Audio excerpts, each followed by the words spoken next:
বিসমিল্লাহির রহমানির রহিম। আসলে প্রতিদিন আমাদের দিনের শুরুটা একরকম হয় না, শরীর ও মনের উপরে সম্পূর্ণটাই নির্ভর করে। দেখা যায় অনেক দিন শরীর ভালো আছে কিন্তু মনটা ভালো নেই, তাহলে কিন্তু কোনো কাজেরই শুরুটা ভালোভাবে হয় না, আর করার আগ্রহটাও অনেক কমে যায়। আর যদি দেখা যায় মনটা ভালো থাকে, তাহলে শরীর যতই খারাপ থাকুক না কেন, মনের জোরেই সব কাজ করা যায়। সকালে নাস্তা বানানো নিয়ে প্রতিদিনই কিন্তু একটা টেনশন থাকে। এই টেনশনটা যদি আমরা রাতে করে ঘুমাতে পারি, তাহলে তো খুব তাড়াতাড়ি দ্রুত সকালে নাস্তাটা বানিয়ে ফেলা হয়। আর যদি রাতে এই টেনশনটা না করে শুই, তাহলে তো সকালে উঠে মাথাটাই খারাপ হয়ে যায় যে কি করব আর কি করব না, এই ভাবতে ভাবতে কিন্তু 1 ঘন্টা পার হয়ে যায়। যার কারণে আমি গতকাল রাতে ভেবে রেখেছিলাম যে আজকে পরোটা, চা এই সব কিছুই বানাবো, আর তার সাথে মিষ্টি ছিল, এগুলোই খেয়ে নিব। আর বাচ্চাদেরকে ডিমও ভেজে দিয়েছিলাম। আমার শুধু চা হলেই চলে, আর কিছু লাগে না। এই তো আমাদের নাস্তা করা শেষ। আর এই যে আমি এখন আমার লিভিং রুমটাকে একটু গুছিয়ে নিব। প্রায় 10-15 দিন থেকে আমি লিভিং রুমে হাতই দেইনি, শুধু উপরে উপরে কোনো মতে একটু ঝাড়ু দেই, আর এভাবেই রেখে দিয়েছি। আর কি বলবো, সব কিছু অনেক নোংরা হয়ে গেছে। তো ভাবলাম যে আজকে সব কিছু চেঞ্জ করে ফেলবো, যে সব কিছু পরিষ্কার করে একদম সুন্দর করে পরিপাটি করে একটু গুছাই নেব। তো সময় হচ্ছিল না, যার কারণে আজকে একটু সময় করলাম যে না, আজকে করাই লাগবে। আজকে মেয়েরও স্কুলে পরীক্ষা নেই, আজকে একটু বাসায় আছি, তো আজকে এই কাজটা করে নেই। তো সব জিনিসে কিন্তু অতিরিক্ত ধুলো পড়েছে, কারণ জানালাটা দিনের বেলাতে খোলা থাকে, অনেক গরম, জানালা লাগিয়েও রাখতে পারি না ইচ্ছা করলেও। আর খুব অতিরিক্ত ধুলা বাইরে থেকে আসে, আর প্রতিটা জিনিসে কিন্তু অনেক ধুলা। আসসালামু আলাইকুম ভিউয়ার্স, কি অবস্থা, কেমন আছেন? আশা রাখি সকলেই ভালো আছেন নিজ নিজ অবস্থান থেকে, এবং আমিও আপনাদের দোয়ায় ও ভালোবাসায় ভালোই আছি আমার অবস্থান থেকে।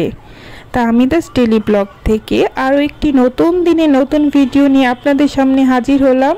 আমি তাহমিদা, রাজশাহীর মেয়ে, বগুড়া থেকে বলছি। আশা রাখি এই ভিডিওটি আপনাদের কাছে ভালোই লাগবে। তো প্লিজ ভিডিওটি আপনারা শেষ পর্যন্ত আমার সাথেই থাকবেন। আজকে আমি আমার লিভিং রুমটা গোছাবো আর আপনাদের সাথে গল্প করব। আশা রাখি আপনারা কোথাও কেউ যাবেন না, আমার সাথেই থাকবেন। আমার এই যে এখানে একটা ছোট্ট শোকেস আছে, ওয়াল শোকেস, সেখানে কিন্তু গ্লাস লাগানো এখনো হয়নি। তো আমি টুকিটাকি জিনিসগুলো গুছিয়ে রাখি, যে সব জিনিস নিয়ে আমার ছোট মেয়ে খেলাধুলা করে। আর তাছাড়াও কিছু শোপিস আছে যেগুলো পরলে ভাঙবে না বা কোনো ক্ষতি হবে না, সেই সব জিনিসগুলো আমি এখানে সাজিয়ে রাখি। আর এই তো আমি আমার মেলা থেকে যেই সব কুশন কভার কিনেছিলাম, সেগুলো এখন আমি কুশন বালিশের মধ্যে পরিয়ে নিচ্ছি। এটা দিয়ে আমি আমার ছোট্ট খাটটা একটু ডেকোরেশন করে নেব। ঘর গুছাতে কার না ভালো লাগে, তাই না? সকলেরই কিন্তু ঘর গুছাতে ভালো লাগে। কিন্তু আমরা যদি ঘর একটু সুন্দর করে নিজের মন, রুচি, সাধ্য সব কিছু মিলিয়ে যখন আমি আমার রুমটাকে গুছাবো, তখন সেটা সৌন্দর্য কিন্তু আরও বহুগুণে বেড়ে যায়। আর আমাদের এই তো মধ্যবিত্ত ফ্যামিলিতে যারা, তারা কিন্তু আমরা খুব দামি জিনিস তো ঘর গোছাতে পারি না। আর সব সময় চিন্তা করি আমাদের সাধ্যের মধ্যে যতটুকু আমরা পারি ঠিক ততটুকু দিয়ে ছিমছাম করে ঘরটাকে গুছিয়ে ও সাজিয়ে রাখবো। আমার রুমের মধ্যে কিন্তু বেশিরভাগ জিনিসই আছে আমার হাতের তৈরি। তাছাড়াও কিছু কিছু জিনিস যেগুলো একদম না কিনলেই চলে না, সেগুলো কিনে আমি টুকটাক করে ঘরটাকে সাজিয়ে রাখি। তো আমি আমার যে জানালার কার্টেনগুলো আছে সেগুলো চেঞ্জ করে নিব। আজকে আমি একটু আমার রুমটার মধ্যে একটু ইয়েলো ভাব রাখতে চাচ্ছি, তাই আমি এখানে আমার বেডশিটের সাথে মিল রেখে ইয়েলো আর অরেঞ্জ কালারের কার্টেন লাগিয়ে নেব। আশা করি ভালোই লাগবে আমার পুরো ঘরটা দেখতে। আমি যেভাবে চেয়েছিলাম ঠিক সেভাবেই সৌন্দর্য বৃদ্ধি করবে আমার রুমের। আসুন তাহলে দেখা যাক কেমনটা লাগে। আমি কিন্তু সেই সাথে আমি রুমের সব কিছু একটু পরিষ্কার করে নিচ্ছি। এই যে এখানে আমার যে মিনি মিনি দুইটা ইকোরিয়াম আছে, সেই সব ইকোরিয়ামগুলো আমি পরিষ্কার করে নিব। আর এখানে কিন্তু এক কোণায় আমার একটা ড্রেসিং টেবিল আছে। এই ড্রেসিং টেবিলটা আমার মেয়ের রুমে আসলে জায়গা হচ্ছিল না, যার কারণে বাধ্য হয়ে আমাকে এই ড্রয়িং রুমেই রাখতে হয়েছে এক কোণায়। এখন কিছু করার নাই, ভাড়া বাসায় সব কিছু মেনটেন করে নিতে হয়, কিছু করার থাকে না। নিজের মতো করে রাখতে চাইলেও আর রাখা যায় না, তো আমি এভাবেই রেখেছি।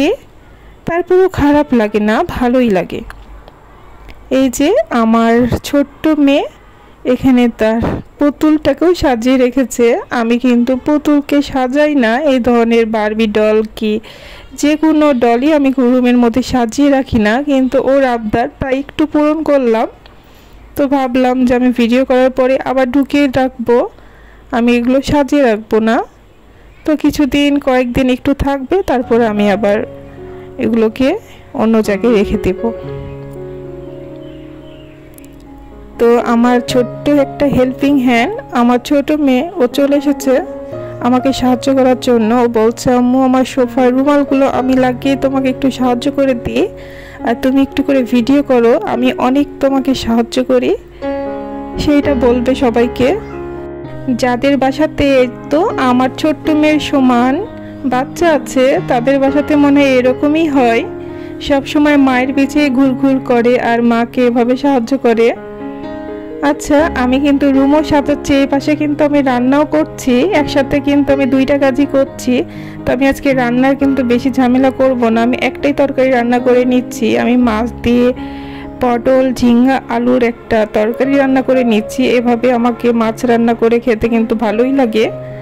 তো এই যে আমি আবার রুমে চলে আসলাম। এবার আমি আপনাদেরকে আমার পুরো রুমটা একটু ভিডিও করে দেখাবো যে কেমন লাগছে। মাশাআল্লাহ, অনেক সুন্দর, তাই না? আমার কাছে তো খুব ভালো লেগেছে। আমি আমার সাধ্যের মতো যতটুকু পেরেছি আমি একটু সাজিয়ে গুছিয়ে রাখার চেষ্টা করেছি, আর আপনাদের সাথে একটু করে শেয়ার করে নিচ্ছি। আমাদের মতন মিডিল ক্লাস ফ্যামিলির জন্য এটাই কিন্তু আলহামদুলিল্লাহ অনেক কিছু। আমি তো এতটুকুতে অনেক সন্তুষ্ট, আল্লাহর কাছে লাখ লাখ শুকরিয়া জানাই। এখন পর্যন্ত যে বা যারা আমার এই ভিডিওটির সাথেই আছেন, আশা রাখি আমার ভিডিওর কোনো একটি অংশ আপনাকে ভালো লেগে গেছে। আর এই ভালো লাগা থেকে আপনার কাছে আমার একটি অনুরোধ রইল, প্লিজ আমার এই ভিডিওটিতে একটি লাইক করে দিবেন, আর ভিডিও শেষে যেয়ে আমার চ্যানেলটিকে সাবস্ক্রাইব করে দিবেন, আর সুন্দর সুন্দর কমেন্ট করে আমার এই চ্যানেলটির সাথেই থাকবেন।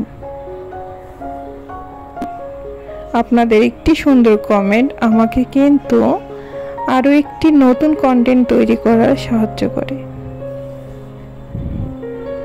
আর এই কাজটি যারা অলরেডি করেছেন তাদেরকে জানাই মন থেকে অসংখ্য দোয়া ও ভালোবাসা।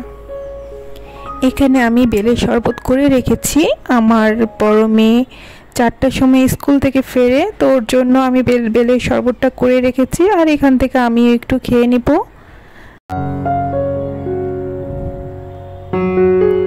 তারপরে কিন্তু অনেক সময় পার হয়েছে, আমি কিন্তু আর কোনো ভিডিও করিনি, কারণ ভিডিও কিন্তু অনেক লং হয়ে যায়। দেখা যায় 30 মিনিটের ভিডিও আমি কেটে কেটে কিন্তু 9 মিনিটের বানাই। তারপরেও কিন্তু আপনারা আমার ভিডিও পুরো দেখেন না, তো সত্যি অনেক দুঃখ হয়, কিন্তু কিছু তো করার নাই। আমি তো আমার কাজ ধৈর্য সহকারে করে যাচ্ছি। ইনশাল্লাহ একদিন আপনারা আমার ভিডিও ভালো লাগা থেকে পুরোটাই দেখে নেবেন। তো এখানে বিকালবেলা আমি আমার মেয়েকে আম কেটে দিচ্ছি আমার ছোট মেয়ের জন্য। তো আম খেতে খেতে কিন্তু এখন আমি বিদায় নিয়ে নেব, কারণ এখন একদম আমি ভিডিও শেষ প্রান্তে চলে এসেছি। সকলেই ভালো থাকবেন, সুস্থ থাকবেন, নিরাপদে থাকবেন এবং আমাদের জন্য দোয়া করবেন। আসসালামু আলাইকুম, আল্লাহ হাফেজ।